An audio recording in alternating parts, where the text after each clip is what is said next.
Hello everyone, welcome back to my channel.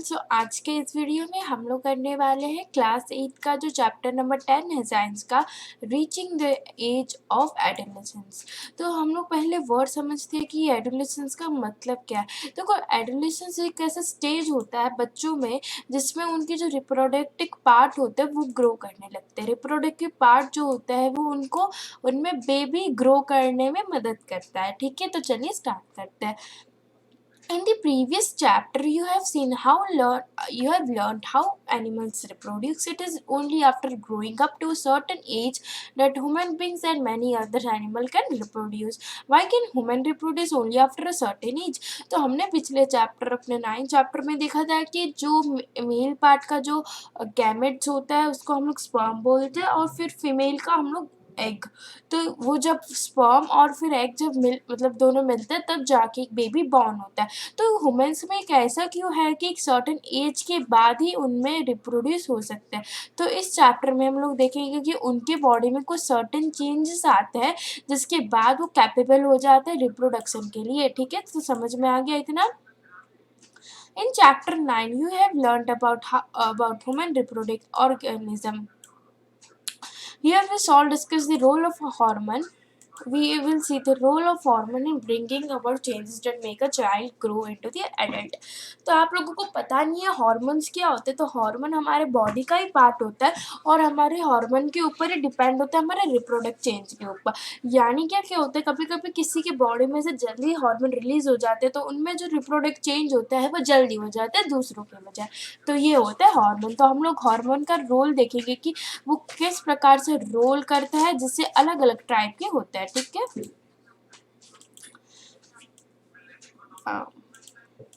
तो अभी हम लोग देखेंगे एडोलेसेंस एंड प्यूबर्टी। एडोलेसेंस का मतलब मैंने आपको बता दिया था। प्यूबर्टी यानी वो होता है चेंज जो उसके दौर पे गुजरते हैं। यानी मान लो कि अगर आप उस एज में हो जहाँ पे एडोलेसेंस होता है तो उसको प्यूबर्टी बोलते हैं। बूजो was celebrating his 12th birthday after his friends left. Bujo and Paheli began chatting with each other with their parents. Paheli studies in an all-girls school. She started laughing. She remarked that many of Bujo's school friends whom she met after a year had suddenly shot up in height. Some of them were looking very funny with a hairy line above their lips. Her mother explained that the boys had grown up. तो क्या हुआ कि भुजो का birthday था तो उस दिन उसके घर पे बहुत सारे उसके दोस्त आए थे। तो पहली उनको बहुत सालों के बाद मिली थी।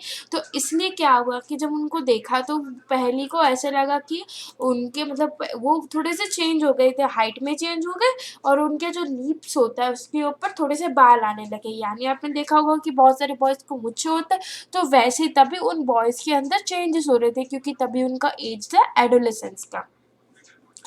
Growth begins from the day one is born. तो जिस दिन हम लोग जन्म होता है तो उसी दिन से हमारे बॉडी में थोड़ी थोड़ी से ग्रोथ आता है। लेकिन जब हम लोग 10 to 11 ईयर्स में आते तब और एक ऐसा चेंज आ जाता है जो नोटिसेबल यानी बहुत नोटिस करने के लिए। The changes taking place in the body are part of growing up. तो वो जो चेंजेस 10 to 11 एज में होता है वो हमारे बॉडी के चेंजेस वाले होता है।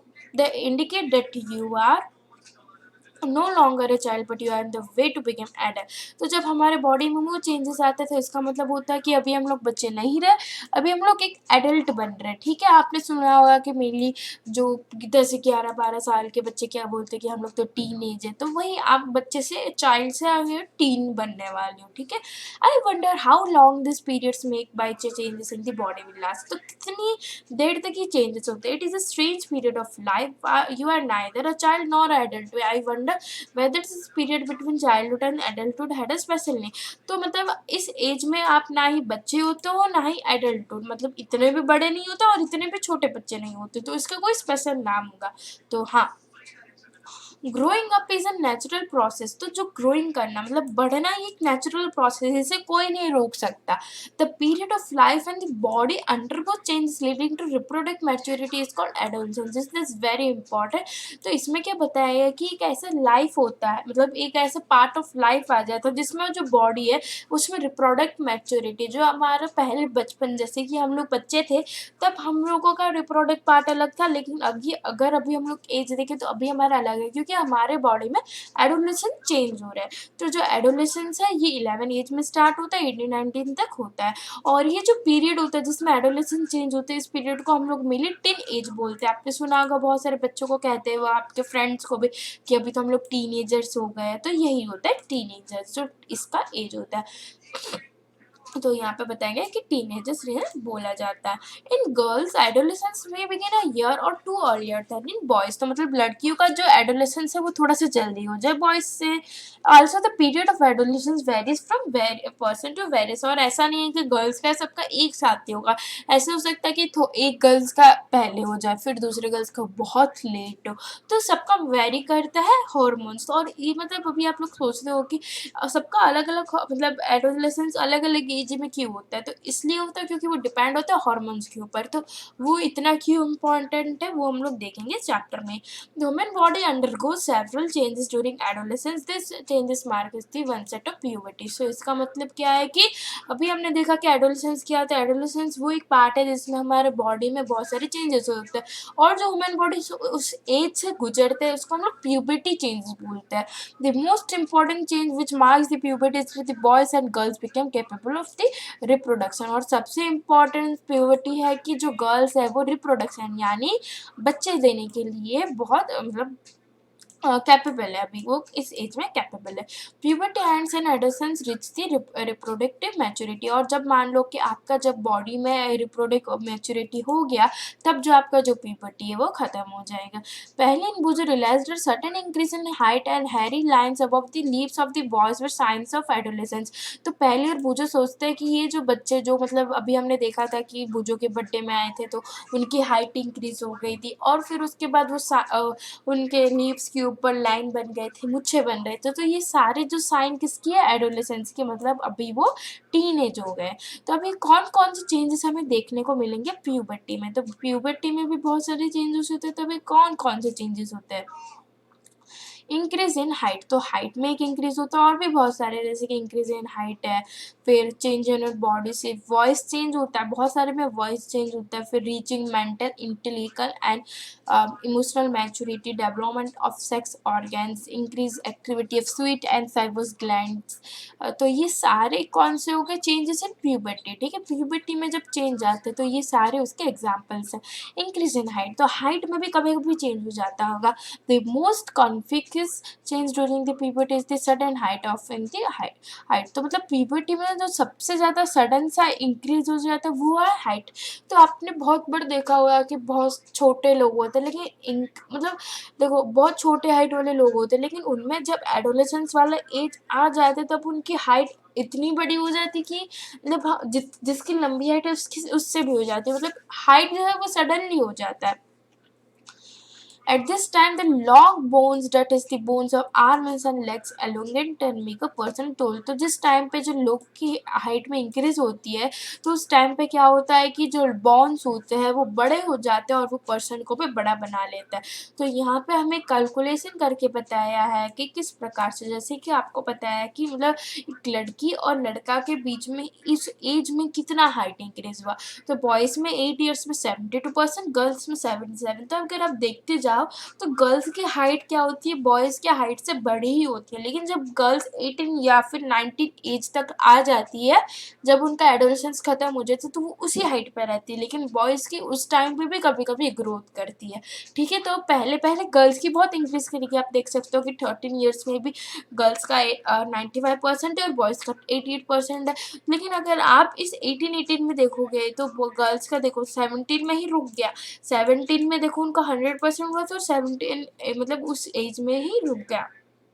ठीक है, तो ये हो गया।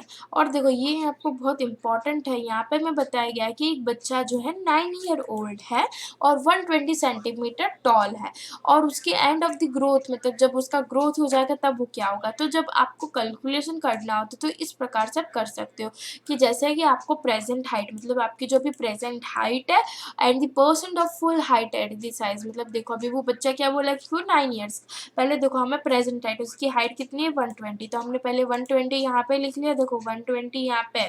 फिर उसके बाद उसने क्या बोला कि वो 9 ईयर्स ओल्ड है, तो हमें क्या बोला कि percent of the full height at this age, तो उस हाइट में उसकी क्या परसेंटेज होगी, तो देखो बॉयज़ है तो 75% होगी, और हमें पता है 100 से हमें मल्टीप्लाई करना है, तो 160 एज उसकी हो जाएगी, ठीक है। तो this is very important, exam में आपको 1-2 क्वेश्चन आ जाएंगे कि आपको ये सॉल्व करना है, और ये कैलकुलेशन थोड़े इंपॉर्टेंट होते हैं साइंस में, क्योंकि थोड़े से ट्रिकी होते हैं और ये मेनली करते नहीं है, तो इससे मेनली ज़्यादातर आ जाते हैं क्वेश्चन। तो यहाँ पे हमें बताया गया है कि गर्ल्स और बॉयज़ के किस प्रकार से हाइट इंक्रीज हो रहे हैं। तो देखो ये पिंक वाला जो लाइन है, ध्यान से देखना, ये पिंक वाला जो लाइन है, देखो ये पिंक वाला जो लाइन है वो क्या करता है, बॉयज़ का दिखा, पहले देखो गर्ल्स का पहले सबसे ज़्यादा इंक्रीज हुआ है, देखो गर्ल्स यहाँ पे ब्लू लाइन है, गर्ल्स का देखो पहले गर्ल्स का बहुत इंक्रीज हो रहा था, और फिर एक ऐसा स्टेज आ गया कि वहाँ पे उनका स्टीडी यानी वहाँ पे एक अटक गया, और बॉयज़ का देखो बढ़ा बढ़ा बढ़ा और गर्ल्स से भी ज़्यादा निकल गया। तो यहाँ पे देखो ये जो मैंने यहाँ पे जो अपना कर्सर रखा है, देखो यहाँ पे आके वो मतलब देखो पहले देखो गर्ल्स का ही बढ़ रहा था, गर्ल्स का एक ऐसा एरिया है जहाँ पे उनका पूरा स्टडी हो गया, लेकिन बॉयज़ का आप देखे जाओ तो वो वैसे बढ़ रहा था और बढ़ रहा था और यहाँ पे स्टॉप हो गया। तो initially girls grow faster than the boys about by 18 years both reach the maximum height. तो अगर हम लोग देखें तो गर्ल्स मेनली बॉयज़ से ज़्यादा मतलब उनका फास्टर हो जाता है, लेकिन 18 ईयर्स एक ऐसा एज होता है जिसमें दोनों के मैक्सिमम हाइट हो जाता है। The rate of growth in height varies in different individual. तो जो हाइट होता है वो अलग अलग इंडिविजुअल में होता है। Some may grow suddenly at puberty and then slow down while others may grow gradually. तो ऐसे बहुत बार हो सकता है कि प्यूबर्टी के टाइम में वो बड़े इंक्रीज हो जाए फिर कम हो जाए, लेकिन ऐसा बहुत सारे में होता है कि वो बढ़े बढ़े बढ़े बढ़े बढ़े और रहेगा। तो वैसे तो the rate of growth है, I am worried through I became taller, my face looks more smaller compared to the my body। तो वो पहली मतलब चिंता करने लगती है कि वो बड़ी होती जा रही है, लेकिन उसके फेस जो है बहुत छोटा होते जा रहा है उसके फेस से। There is no need for पहले to worry, all parts of the body to do not grow at the same rate। मतलब हर एक समय में हर एक बॉडी का पार्ट सेम में नहीं होता, कभी कभी एक बार लेट भी हो जाता है। Sometimes the arms and legs और hands and the feet of adults look oversize and out of proportion with the body. तो कभी कभी क्या होता है कि आर्म जो होता है वो फूले फूले हो जाता है, बड़े बड़े लेग्स हो जाते हैं, बड़े बड़े हाथ हो जाते हैं उनके बॉडी के बाहर, लेकिन फिर जैसे ही जो प्रॉपर्शन बॉडी हो जाता है, जब हम लोग एक टाइम पे रीच हो जाए 21-22 के एज में देखोगे तो वो हमारा फिक्स होता है, तो उस टाइम पे हम लोग पूरे अच्छे से दिखने लगते हैं। You must have noticed that height of an individual is more or less similar that of the same family member. This is because the height depends on the genes inherited from the parents। तो आपने बहुत बार notice किया होगा क्योंकि आपकी जो height है उसी प्रकार पड़ेगी जैसे आपके पेरेंट्स की है, क्योंकि जो जेनेस मतलब जब आप बच्चे पेट में होते तो तभी जो पेरेंट्स के जेन्स मिलती है, तो उसकी वजह से ऐसा डिपेंड होता है, ठीक है। It is however very important to eat the right kind of the food during this growth years. तो ये जो एडोलेसेंस वाला टाइम है इसमें हमें याद रखने की ज़रूरत है कि हमें अच्छे से खाना चाहिए जिससे हमारे बोन स्ट्रॉन्ग होंगे, मसल भी स्ट्रॉन्ग होंगे, और जब आप इस एज में अच्छा खाओगे तो आपकी बॉडी भी अच्छे से ग्रोथ होगी और उसमें नॉरिशमेंट भी होगा। ग्रोथ के लिए नॉरिशमेंट की बहुत ज़रूरत है और वो हमें खाने से ही मिलती है, ठीक है। तो इसका बातों की ध्यान रखोगे तो आपके बॉडी में सही हो जाएगा, ठीक है। अभी चेंज इन बॉडी शेप, तो अभी हमने हाइट में इंक्रीज देखा था कि किस प्रकार से पहले गर्ल्स की हाइट सडनली इंक्रीज हुई और फिर उसके बाद उनकी भी रह गई, और बॉयज़ का बढ़ता गया और फिर रह गया।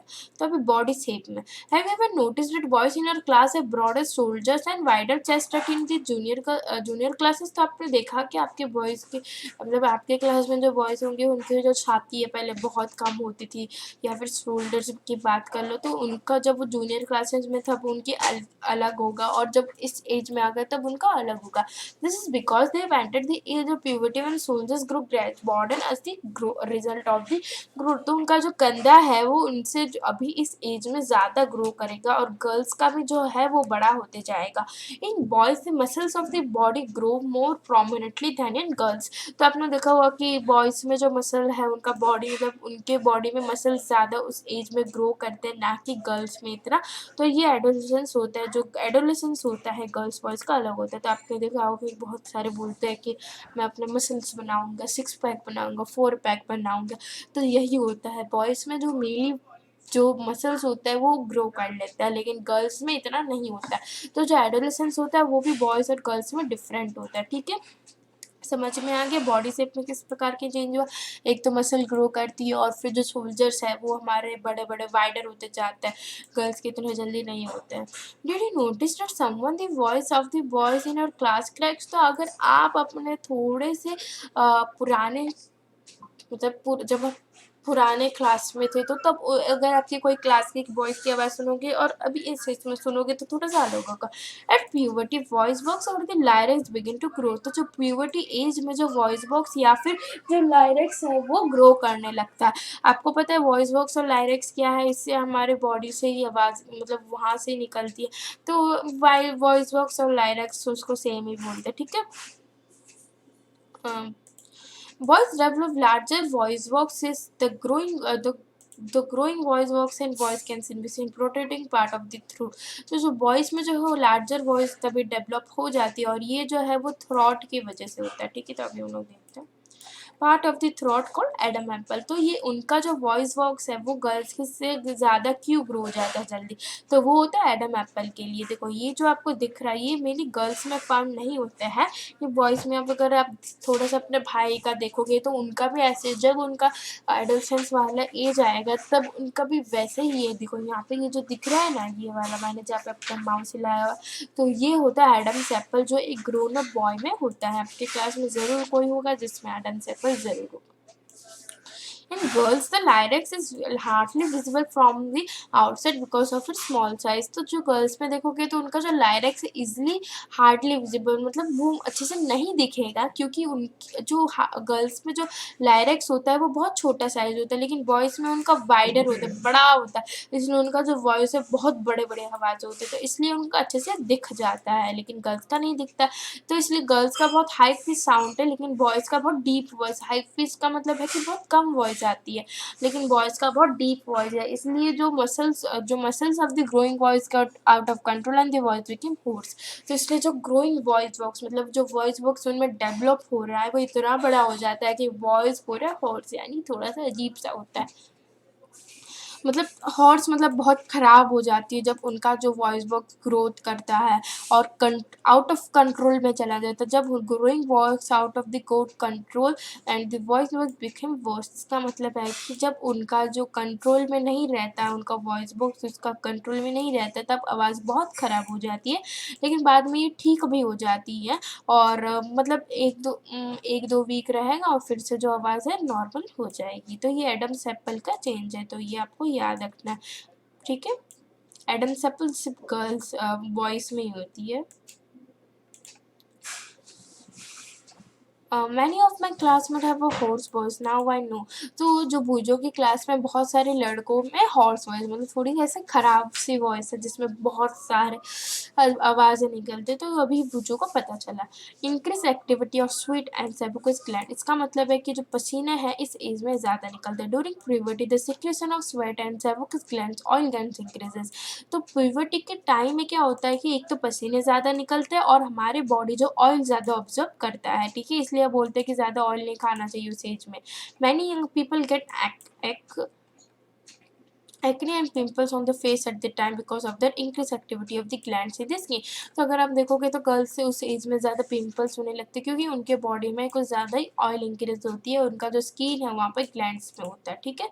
तो अभी यहाँ पे बताया गया है कि a few glands such as sweat glands, oil glands and salivary glands release and the secretion through ducts. Pancreatic gland release hormones directly into bloodstream, so they are also termed ductless glands। तो this is very important। तो ये क्या बताएंगे कि हमारे body में बहुत सारे ग्लैंड्स हैं, जैसे कि पसीने वाले हैं, ऑयल जो जिसमें ऑयल होता है, सैलिवरी जिसमें हमें अगर आप सोते हो तो कभी कभी आपके मुंह से पानी निकल जाता है, तो ये सैलिवरी ग्लैंड्स होते हैं और उनके सिक्रेशन डक्स के थ्रू निकलते हैं। तो ये पार्ट होता है हमारे बॉडी में। और जो एंडोक्रीन ग्लैंड्स है इसके आगे हम लोग पढ़ेंगे तो वही हमारे हार्मोन्स रिलीज करते हैं हमारे ब्लड स्ट्रीम में, तो इसके लिए हम लोग डक्टलेस ग्लैंड्स बोलते हैं, जिसमें डक्ट की ज़रूरत ही नहीं पड़ती, क्योंकि जो एंडोक्राइन ग्लैंड ग्लैंड्स है वो हमारे हार्मोन्स ब्लड स्ट्रीम में रिलीज करते हैं, तो इसलिए वहाँ पे जो डक्ट वाला पार्ट है जिसमें स्वेट ग्लैंड्स अपने सिक्रीशन करते हैं डक्ट्स में, तो वहाँ पे उनकी ज़रूरत ही नहीं पड़ती है, तो इसलिए एंडोक्राइन ग्लैंड्स को हम लोग डक्टलेस ग्लैंड्स बोलते हैं। तो समझ गए। तो अभी है डेवलपमेंट ऑफ सेक्स ऑर्गन्स। तो अभी हमारा जो बॉडी के पार्ट थोड़े से बड़े बड़े होने लगते हैं। लुक अप 9.1 एंड 9.3, तो कौन सा ऊपर है?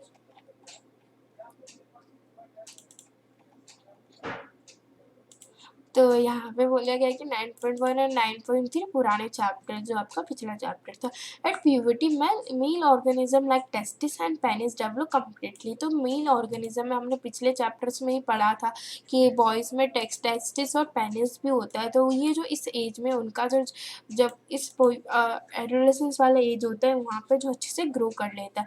The testis also begin to produce sperms in girls, ovaries enlarge and eggs begin to mature, also ovaries started releasing mature eggs. तो टेस्टिस जो होता है, जो टेस्ट होते हैं वो स्पर्म रिलीज करते हैं जो मेल गैमेट का पार्ट होता है, और जो गर्ल्स में क्या होता है, जो ओवरीज होता है वो एग्स बिगिन करने लगता है, और यही जो ओवरी से धीरे धीरे एग्स मैच्योर करने लगता है।